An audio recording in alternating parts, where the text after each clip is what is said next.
Bismillahirrahmanirrahim. Assalamualaikum warahmatullahi wabarakatuh. Innal hamdalillah nahmaduhu ta'ala wa nasta'inuhu wa nastaghfiruh wa na'udzu billahi min shururi anfusina wa sayyiati a'malina.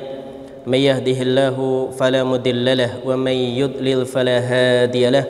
Wa asyhadu an la ilaha illallah wahdahu la syarikalah wa asyhadu anna Muhammadan abduhu wa rasuluh, amma ba'd. Para asatidah yang dimuliakan dan dirahmati oleh Allah Subhanahu wa taala, alhamdulillah pada siang hari ini kita berada di hari ke-22 Jumadil Awal tahun 1447 Hijriah.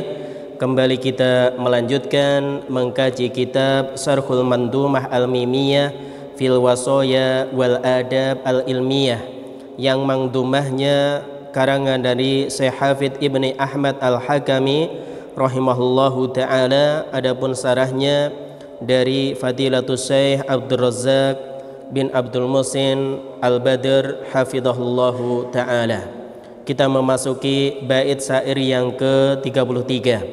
Qala an-Nadim rahimahullahu ta'ala, wa yadhabud dinu wad dunya idza dahaba al-ilmu alladhi fihi manjatun lil mu'tasimi.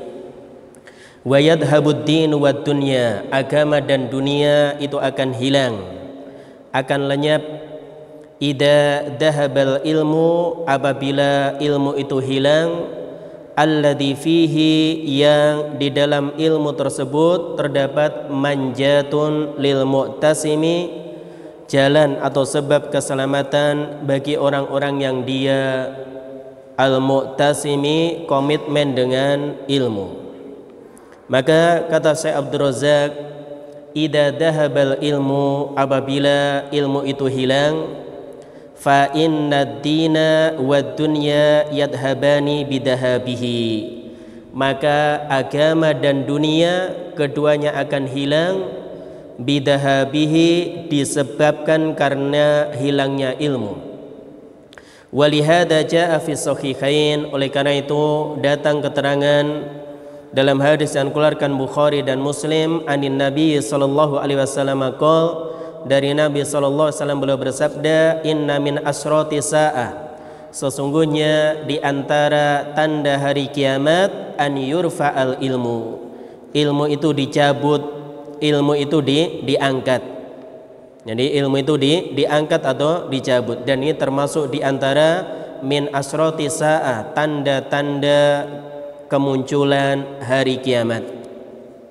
Wa jaa fihi ma anhu radhiyallahu anhu annahu qala, demikian juga dalam riwayat yang lain bahwasanya Nabi sallallahu alaihi wasallam beliau bersabda, inna baina yadas saah, sesungguhnya sebelum terjadinya hari kiamat, la ayyaman, akan muncul sejumlah hari, yanzilu fihal jahlu, yang turun di hari-hari tersebut al jahlu, kebodohan.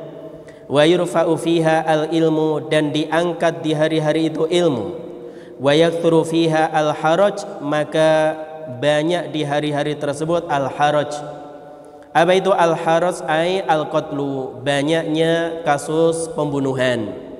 Oleh karena itu di dalam dua hadis ini Syekh Abdul Razzaq bin Abdul Muhsin Al-Abbad hafidhahullahu ta'ala menjelaskan bahwasanya benar, apabila ilmu telah diangkat, maka ini akan menghilangkan dunia, demikian juga agama seseorang. Di antara dalilnya bahwasanya di antara tanda-tanda hari kiamat adalah an yurfa'al ilmu, ketika ilmu itu telah dicabut, telah diangkat. Demikian juga kalau ilmu itu diangkat, maka yanzilu fihal jahlu, yang banyak menyebar, yang turun adalah kebodohan. Wa yakthuru fiha al haraj, dan banyak terjadinya kasus pembunuhan. Kemudian beliau mengatakan, wa dahabul ilmi bidahabi ahlihi, hilangnya ilmu itu disebabkan dahabi ahlihi, hilangnya pemiliknya, hilangnya atau wafatnya pemilik ilmu, yaitu para ulama. Kama fi sahihain anin Nabi sallallahu alaihi wasallam annahu qala, sebagaimana dalam hadis yang dikeluarkan Bukhari dan Muslim dari Nabi SAW, beliau mengatakan, innallaha la yakbidul ilma intiza'an yantazi'uhu minan nas. Sesungguhnya Allah tidak akan mencabut ilmu intiza'an, secara tiba-tiba. Yantazi'uhu minan nas, Allah cabut dari manusia. Walakin akan tetapi yakbidul ilma, Allah menggenggam ilmu, artinya mencabut ilmu, biqabdil ulama, dengan diwafatkannya para ulama. Hatta idza lam yatruk aliman, sehingga apabila Allah Subhanahu wa taala tidak meninggalkan seorang alim pun, enggak ada para ulama, ittakhadan nasu ru'usan juhalan, maka masyarakat akan menjadikan ru'usan para pemimpin mereka. Pemimpin di sini maknanya pemimpin dalam masalah agama, tempat bertanya, atau bisa dikatakan ulamanya juhalan, orang-orang bodoh. Maka apa dampaknya? Fasu'ilu, mereka ditanya, fa'aftau bi ghairi ilmin, kemudian mereka nekat memberi fatwa tanpa ilmu, fadallu, maka mereka sesat. Jadi yang memberikan fatwa sesat, wa adallu, dan menyesatkan orang lain. Maka di sini sahih dikeluarkan Bukhari dan Muslim dari hadis Abdullah ibnu Amr. Maka di dalam hadis ini Nabi SAW beliau menjelaskan di antara cara Allah Subhanahu wa taala mencabut ilmu dari umat ini biqabdil ulama, dengan diwafatkannya para ulama. Dan ulama mereka merupakan orang-orang yang layak untuk memberikan fatwa, layak untuk ditanyai. Namun apabila mereka telah wafat, kemudian Allah tidak membiarkan satupun orang alim di atas muka bumi, maka ittakhadan nasu ru'usan juhalan, yang dijadikan pemimpin dalam agama, yang ditanyai adalah orang-orang jahil. Jadi orang-orang jahil itu jadi pemimpin, jadi orang yang tampil di depan. Fasu'ilu, kemudian mereka ditanya, fa'aftau bi ghairi ilmin, sehingga berfatwa tanpa ilmu, fadallu wa adallu, mereka sesat dan menyesatkan orang lain. Maka ini bahayanya seorang dia berfatwa tanpa ilmu, maka bisa menyesatkan orang lain. Baik, kemudian kata beliau, wa fi akhiriz zamani yurfa'ul Qur'an minal masakhifi wa sudurir rijali. Di akhir zaman kelak, Al-Qur'an itu akan diangkat, akan dihilangkan dari mushaf-mushaf, wa sudurir rijal, dan hafalan-hafalan seseorang. Fala tabqa minhu ayatun min wajhil ardi, maka tidak tersisa satupun ayat yang ada di atas muka bumi. Maka para penghafal Al-Quran itu tiba-tiba hilang hafalannya. Demikian juga tulisan-tulisan yang ada di mushaf Al-Quran, maka itu akan diangkat, dihilangkan oleh Allah Subhanahu wa ta'ala. Lima rawahu Ibnu Abi Saybah wa ghairuh, berdasarkan hadis yang diriwayatkan oleh Ibnu Abi Saybah dan selainnya, min tariq Saddad ibni Ma'kil, dari jalan Saddad bin Ma'kil, annahu sami'a Ibna Mas'udin yaqul. Jadi Saddad bin Ma'kil mendengar Abdullah bin Mas'ud mengatakan, inna awwala ma tafkiduna min dinikum al-amanah, sesungguhnya hal yang pertama kali hilang dari agama kalian adalah al-amanah. Jadi amanah itu yang pertama kali hilang pada diri seseorang. Wa akhiru ma tafkiduna as-shalah, dan yang paling terakhir hilang adalah solat.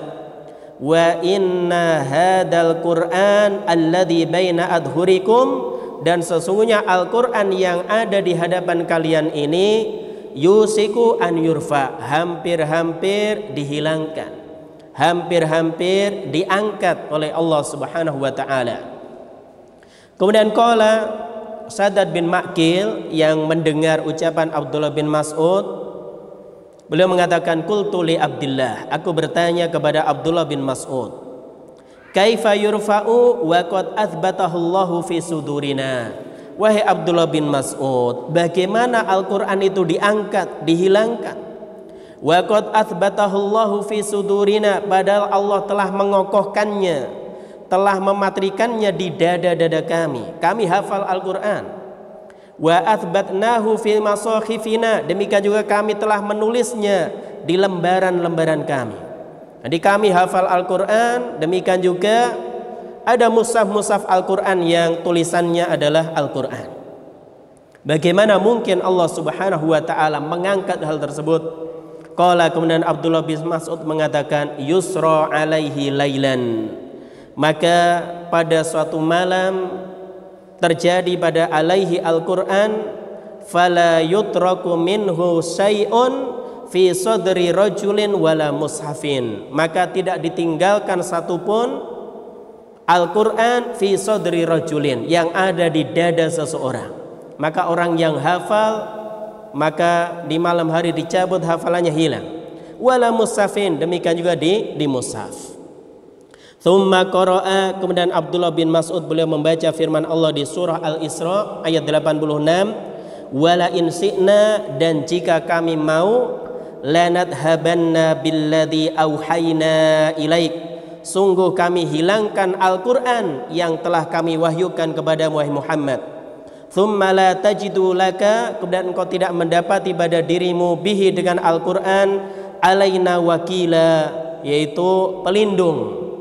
Artinya ketika Allah berkehendak menghilangkan Al-Quran, baik itu yang ada di mushaf, yang ada di hafalan seseorang, tidak ada seorang pun yang sanggup menghalanginya. Jadi tidak ada seorang pun yang sanggup menghalanginya. Dan Al-Quran karena merupakan sumber ilmu, maka ini menunjukkan ilmu itu akan dicabut. Oleh karena itu ilmu itu akan hilang. Yang pertama, diwafatkannya para ulama. Yang kedua, di akhir zaman Allah Subhanahu wa ta'ala akan mencabut, akan menghilangkan tulisan-tulisan Al-Quran yang ada di mushaf. Allah akan hilangkan hafalan-hafalan Al-Quran tersebut. Kemudian yang menarik di sini, sebagaimana dijelaskan oleh para ulama, Abdullah bin Mas'ud radhiyallahu taala anhu, beliau ketika ingin mendalili bahwasanya apabila Allah berkehendak Al-Quran yang diwahyukan kepada Nabi SAW itu bisa hilang, beliau tidak mengucapkan ta'awud atau basmalah terlebih dahulu. Oleh karena itu dari sini para ulama menyebutkan, apabila seseorang dia ingin berdalil dengan Al-Quran, gak perlu dia ta'awud, gak perlu dia basmalah terlebih dahulu. Dan ini banyak dalil dari yang disebutkan oleh para ulama terkait tentang masalah ini. Jadi banyak yang disebutkan oleh para ulama terkait tentang masalah ini. Oleh karena itu para ulama katakan, al-masru'u inda tilawatil Qur'an an yabda'a at-tali bil isti'adah. Yang disyariatkan ketika seorang membaca Al-Quran, dia mulai dengan isti'adah minasyaitonir rajim. Dia berlindung kepada Allah dari gangguan setan. Ingat, ketika dia inda tilawatil Qur'an, ketika ingin membaca Al-Quran. Apa dalilnya? Dalilnya firman Allah di surah An-Nahl yang sering kita dengar. Allah Subhanahu wa taala berfirman, fa idza qara'tal Qur'an fasta'id billahi minasyaitonir rajim.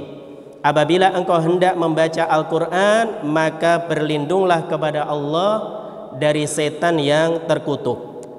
Maka fa idza kanatit tilawah min awwali surah, para ulama katakan, jika bacaan Al-Quran dimulai di awal surah, ista'ada wa basmalah, maka dia membaca ta'awud, demikian juga membaca bismillah.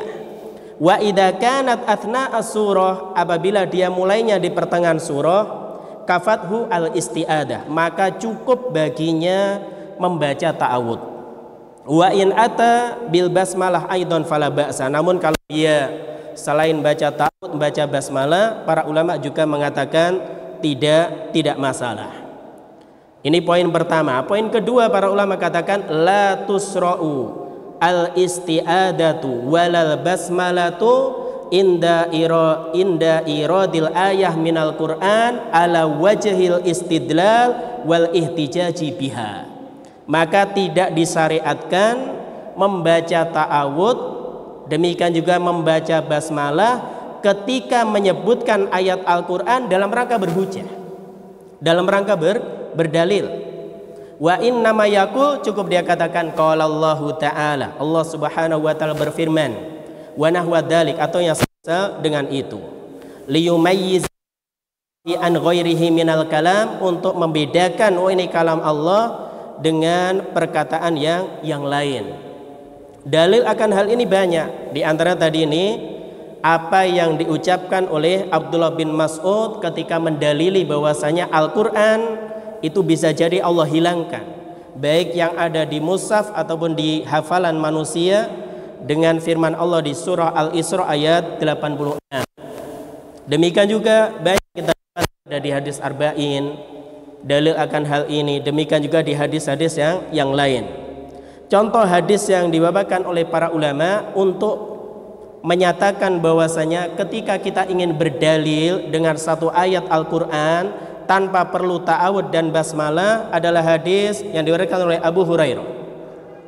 Beliau mengatakan qala Rasulullah sallallahu alaihi wasallam, Rasulullah sallallahu alaihi wasallam bersabda, qila li bani Israil, dikatakan kepada Bani Israil, udkhulul baba sujjada wa qulu khittah, masuklah kalian ke Palestina, ke pintu yang ada di Palestina sambil bersujud, sambil ucapkanlah khittatun, bebaskanlah kami dari dosa.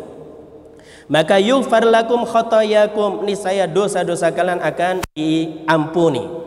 Fabaddalu, maka orang-orang Yahudi Bani Israel mengganti, mengubah, fadakhalul bab, maka mereka masuk ke pintu yang ada di Palestina, yazhafuna ala astahihim, maka justru mereka merangkak di atas pantat mereka, wa qalu habbatun min sa'aratin, dan mereka mengatakan sebiji gandum dalam sehelai rambut. Di sini sahih dikeluarkan Bukhari dan Muslim.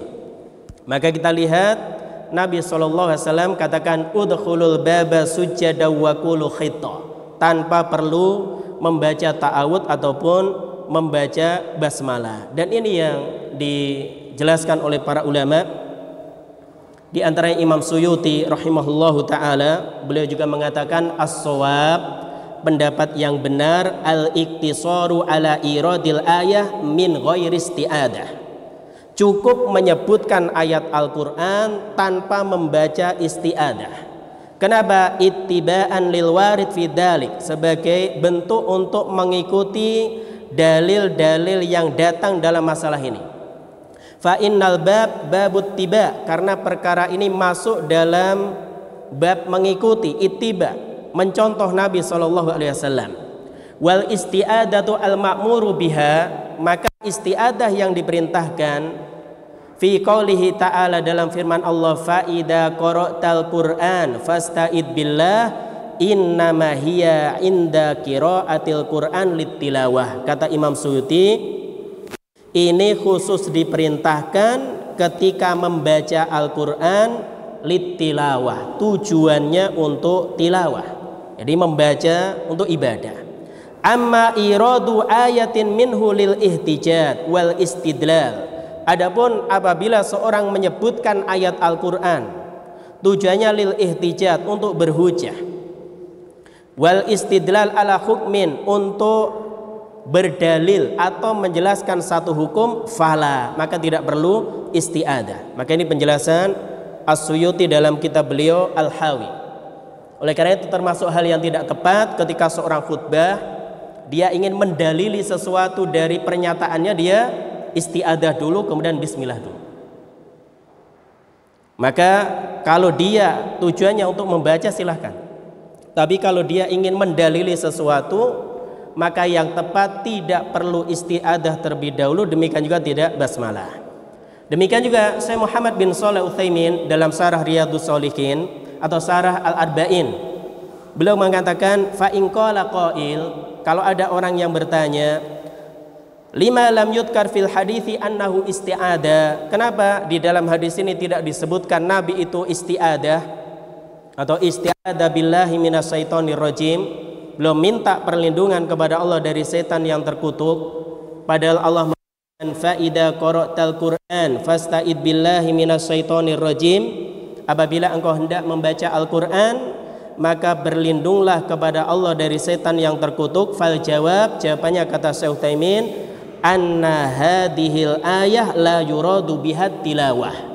Ayat ini, yaitu yang dibacakan Nabi dalam hadis, tidak dimaksudkan sebagai tilawah. Wa innama yuradu biha al istidlal. Namun beliau gunakan sebagai bentuk istidlal, mendalili sesuatu. Adapun ayat yang mulia, fa idza qara'tal Qur'an, apabila engkau hendak membaca Al-Qur'an, yakni litilawah, maknanya untuk tilawah, untuk membaca Al-Qur'an. Maka wa ahaditsu katsiratun min hadan naw yudkaru fiha al-istishhad bil ayah walam yudkar fiha al-isti'adatu billahi minasyaitonir rajim. Maka banyak hadis yang semakna dengan hal ini, di mana ayat-ayat disebutkan untuk istishhad, untuk sebagai dalil, dan tidak disebut di dalamnya bacaan isti'adah atau minta perlindungan kepada Allah dari godaan setan. Fama kusida bihi al-istidlal fa innahu la yata'awwadu fihi bi khilafi ma kusida bihi at-tilawah. Maka apabila seorang niatnya berdalil dengan Al-Qur'an, maka la yata'awwadu bih, tidak perlu ta'awud terlebih dahulu. Bi khilaf, beda halnya apabila niatnya untuk tilawah. Jadi beda halnya apabila niatnya untuk tilawah. Oleh karena itu, wahada yadullu ala, maka ini menunjukkan annal mustadilla wal khatiba wal katiba la yasta'idu wa la yubasmil. Ini menunjukkan orang yang sedang berdalil, orang yang sedang berkhutbah, atau dia menulis kemudian dalilnya dari Al-Qur'an, la yasta'id, tidak perlu dia membaca isti'adah atau menuliskan isti'adah, wa la yubasmil, ataupun membaca basmalah. Wa innama yaktifi biqala Allah Ta'ala, maka dia cukup mengatakan Allah Subhanahu wa Ta'ala berfirman dan yang semisalnya. Maka ini keterangan dari Syekh Muhammad bin Shalih Utsaimin dalam Syarah Al-Arba'in An-Nawawiyah. Maka ini faedah yang bagus yang disebutkan oleh para ulama, bahwasanya perlu kita mendudukkan satu dalil pada tempatnya. Maka tadi keterangan dari Syekh Muhammad bin Shalih Utsaimin termasuk hal yang tidak tepat apabila seorang dia ceramah, apabila seorang dia berkhutbah, kemudian dia mengutip ayat Al-Qur'an digunakan sebagai dalil dari pernyataannya, dia ta'awud terlebih dahulu, dia bismillah terlebih dahulu. Kenapa? Karena babnya sebagaimana kata As-Suyuti, babul ittiba, kita mencontoh Nabi SAW, dan kasus yang ada di zaman Nabi ketika beliau berdalil dengan satu ayat Al-Qur'an, demikian juga di dalam hal ini Abdullah bin Mas'ud tanpa isti'adah, tanpa basmalah terlebih dahulu. Maka ini pentingnya seorang dia menempatkan satu dalil pada tempatnya, yakni menempatkan dalil pada tempatnya. Baik, kemudian kita masuk bait berikutnya. Qala An-Nadim rahimahullahu ta'ala, An-Nadim mengatakan, al ilmu ya sahih yastaghfir li sahibihi ahlus samawati wal ardina min lamami. Ilmu itu wahai kawanku, yastaghfir li sahibihi ahlus samawati wal ardin, maka penduduk langit dan bumi akan mohonkan ampun bagi pemiliknya, min lamami, dari berbagai dosa atau dari dosa-dosa kecil. Kadaka, demikian juga, tastaghfiru al-khitanu fi lujajin minal bihari lahu fid dawi wad dulami. Mohon ampun untuk orang-orang yang punya ilmu, al-khitanu fi lujajin minal bihar, ikan-ikan yang ada dalam lautan, lahu fid dawi wad dulami, istighfar untuk orang yang punya ilmu baik di siang hari ataupun malam hari. Maka kata Syekh Abdul Razak, hadani al-baitani, dua bait ini, bayyana fihima rahimahullah fadilatan adimatan li ahlil ilm, menjelaskan tentang fadilah adimah, keutamaan yang besar bagi orang-orang yang memiliki ilmu. Wahia anna ahlas samawati wal ardi yastaghfiruna lahu, yaitu penduduk langit para malaikat, demikian juga penduduk bumi, manusia, jin, hewan dan yang lainnya, yastaghfiruna lahu, mohon ampun untuknya, hatta al-khitani fil ma, hingga ikan yang ada di air. Kama jaa fi hadits Abi Darda, sebagaimana datang keterangan dari hadis Abu Darda. Wa fihi, di antara isinya, anna Nabiyya sallallahu alaihi wasallam qala, Nabi mengatakan, wa innal alima la yastaghfiru lahu man fis samawati wa man fil ard wal khitanu fi jawfil ma. Sesungguhnya orang yang berilmu akan memohonkan ampun untuknya yang di langit, yaitu penghuni langit dan penghuni bumi, wal khitanu fi jawfil ma, bahkan ikan yang ada di tengah air. Maka ini menunjukkan keutamaan orang yang alim, orang yang berilmu, maka penduduk langit dan bumi akan memohonkan ampun untuknya. Kemudian baca fi hadithi Abi Umamah, datang dalam hadis Abu Umamah radhiyallahu taala anhu qala, beliau mengatakan, dzukira Rasulillah sallallahu alaihi wasallam rajulani, diceritakan, disebutkan kepada Rasulullah sallallahu alaihi wasallam, rajulan, dua orang laki-laki, ahaduhuma abidun, salah satunya dia abid ahli ibadah, wal akharu alimun, adapun yang kedua orang alim. Jadi ada ahli ibadah dan ada orang alim. Faqala Rasulullah sallallahu alaihi wasallam, maka Nabi sallallahu alaihi wasallam beliau mengatakan, fadlul alim alal abid kafadli ala adnakum, keutamaan seorang alim dibandingkan ahli ibadah sebagaimana keutamaanku dibandingkan orang yang paling rendah di antara kalian. Thumma qala Rasulullah sallallahu alaihi wasallam, kemudian beliau mengatakan, innallaha wa malaikatahu wa ahlas samawati wal ardina hatta namlata fi juhriha wa hatta al-khuta la yusalluna ala muallimin nas al-khair. Sesungguhnya Allah, para malaikat, penghuni langit dan bumi, bahkan semut yang ada di lubangnya, ikan, demikian juga al-khut, ikan, la yusallun, mereka akan bersolawat, ala muallimin nas al-khair, bagi orang-orang yang mengajarkan kebaikan kepada orang lain. Rawahu Tirmidzi wa sahahahu, hadis ini dikeluarkan oleh At-Tirmidzi, disahihkan oleh beliau, wa hasanahu li ghairihi al-Albani, demikian juga dihasankan oleh yang lain, di antaranya oleh Albani dalam Sahih At-Targhib. Maka ini menunjukkan keutamaan orang-orang yang alim dibandingkan ahli ibadah. Karena orang yang berilmu manfaatnya tidak hanya terbatas pada dirinya, namun juga menyebar bagi orang lain. Adapun abid, maka manfaat dari ibadahnya hanya untuk dirinya. Sehingga Nabi sallallahu alaihi wasallam beliau mengatakan, fadlul alim alal abid kafadli ala adnakum.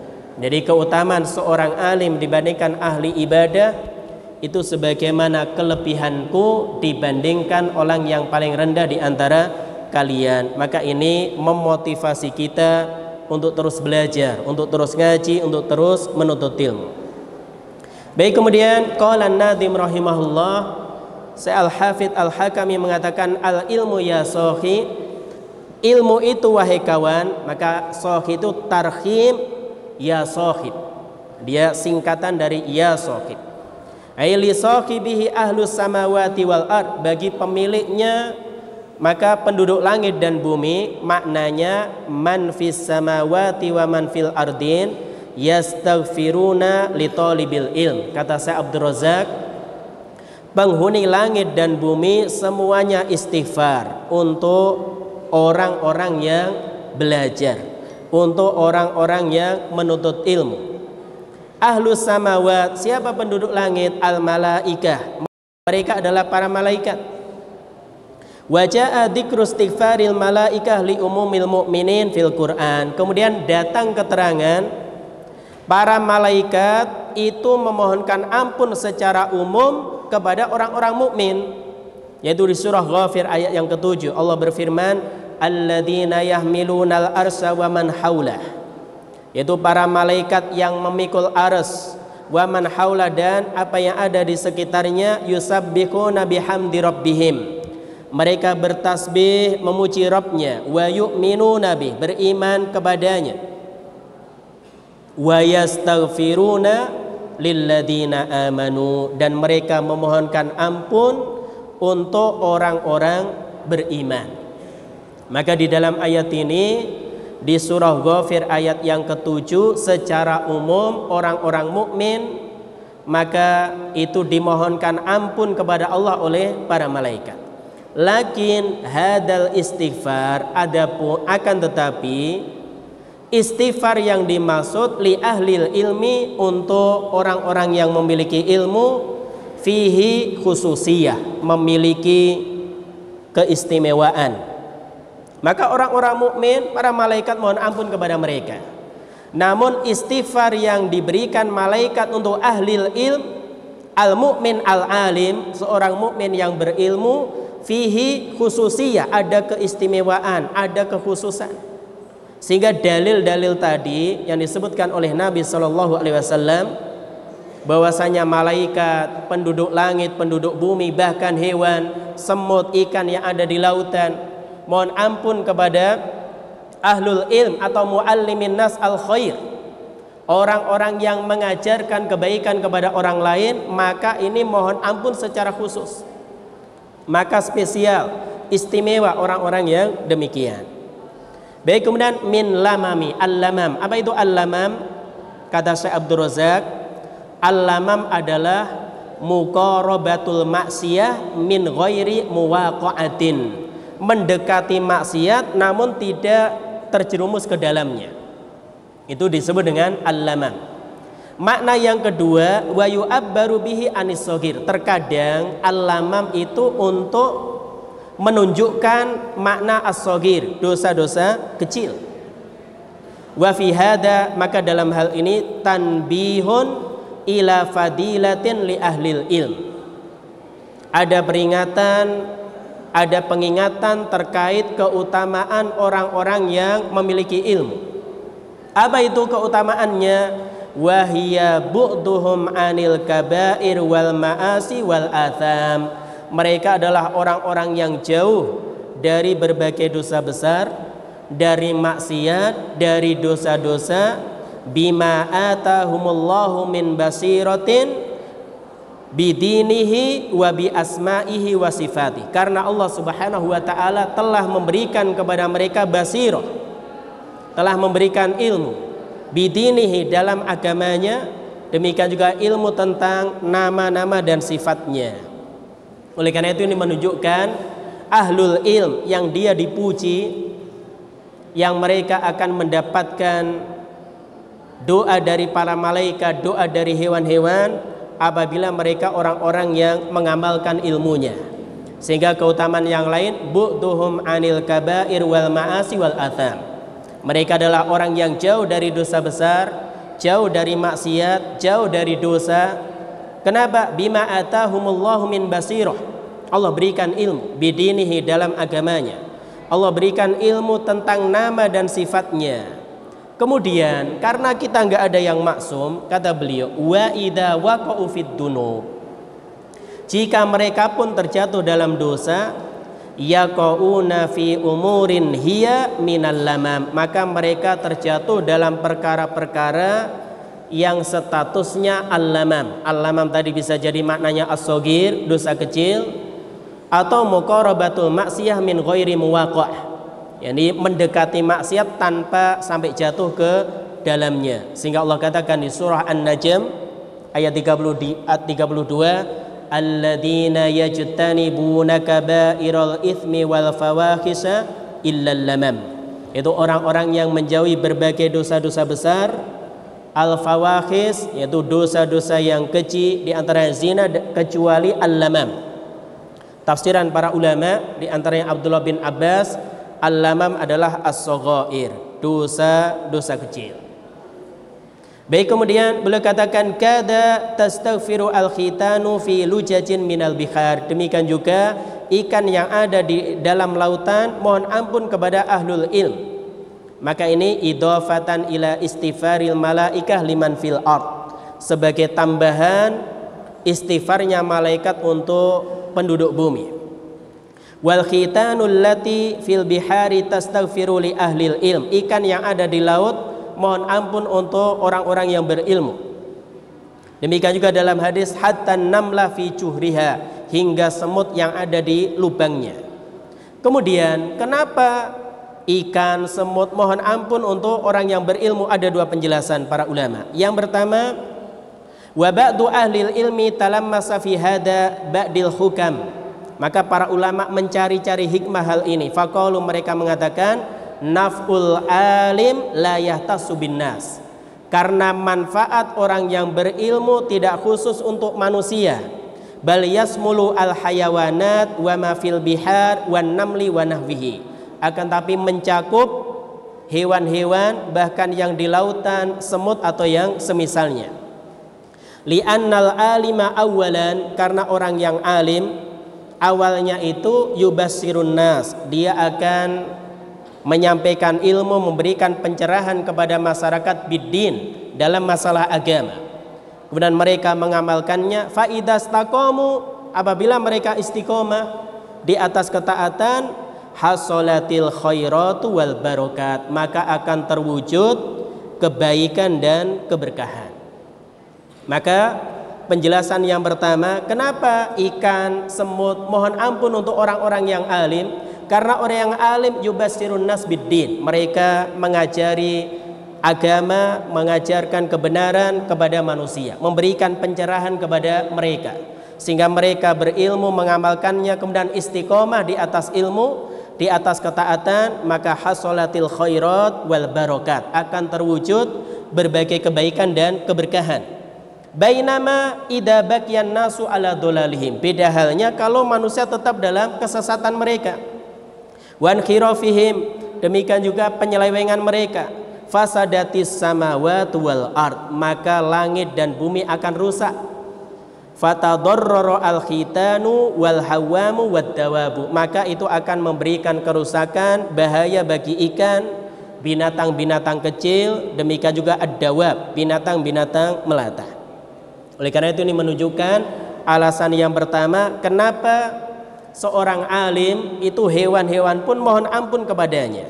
Alasannya dengan dia menjelaskan agama, menjelaskan ilmu, maka ketika seorang dia ilmu tersebar, kemudian ketaatan banyak, maksiat berkurang, maka bencana tidak akan terjadi.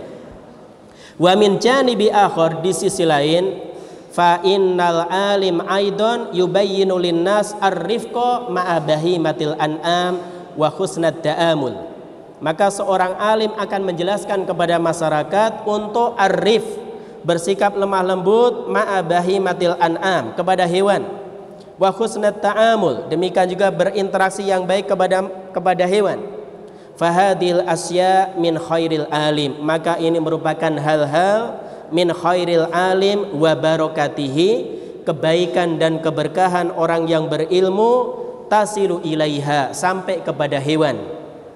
Bima atahullahu azza wa jalla min ilmin, disebabkan Allah telah memberikan kepadanya ilmu. Wa badlin lahu, dia berusaha untuk menyebarkan ilmunya. Wa nuskin linnas, dia menginginkan kebaikan bagi orang lain. Wa taujihin, dia memberikan pengarahan. Wa irsadin, dan memberikan bimbingan. Maka ini dua alasan yang disebutkan oleh Syekh Abdul Razak bin Abdul Muhsin Al-Abbad, kenapa ikan, demikian juga semut, hewan-hewan itu mohon ampun li ahlil ilm, untuk para ulama. Kemudian yang terakhir, beliau mengatakan fiddoi waddulami, di cahaya dan kegelapan, maknanya ai fil laili wan nahari mustaghfiron lahu mustamirrotan fil istighfar, maka mereka baik malam ataupun siang hari mohonkan ampun untuk orang-orang yang berilmu, orang-orang yang menuntut ilmu, mustamirrotan fil istighfar, terus menerus istighfar untuk mereka. Walhamdulillah, berarti sudah selesai pembahasan kita sampai poin yang nadom yang ke-35. Insyaallah di pertemuan berikutnya biidznillah kita lanjutkan ke bait syair berikutnya di bait syair yang ke-36. Wallahu a'lam bishawab. Demikian kajian kita pada siang hari ini. Kita akhiri dengan doa kafaratul majlis. Subhanakallahumma wa bihamdika asyhadu an la ilaha illa anta astaghfiruka wa atubu ilaik. Wa akhiru da'wana alhamdulillahi rabbil alamin. Wassalamualaikum warahmatullahi wabarakatuh.